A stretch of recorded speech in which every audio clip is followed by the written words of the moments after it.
best preserved Venetian castle on the south coast of Crete, and perhaps the most impressive in the whole island, is Frangokastello, perched on a height overlooking the Libyan Sea and in the shadow of the white mountain looming behind. Frangokastello is a corruption of the Italian Franco Castello, or Castle of the Franks. It's a well-preserved rectangular structure based on four corner towers and connecting curtain walls with battlements on top that presents a formidable sight when viewed from below.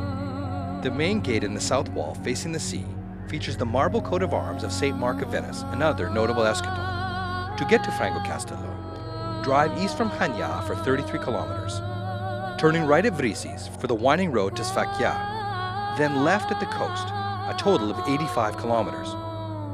Or you can take a KTEL rural bus from Chania to Sfakia, then a local bus to Frangokastello.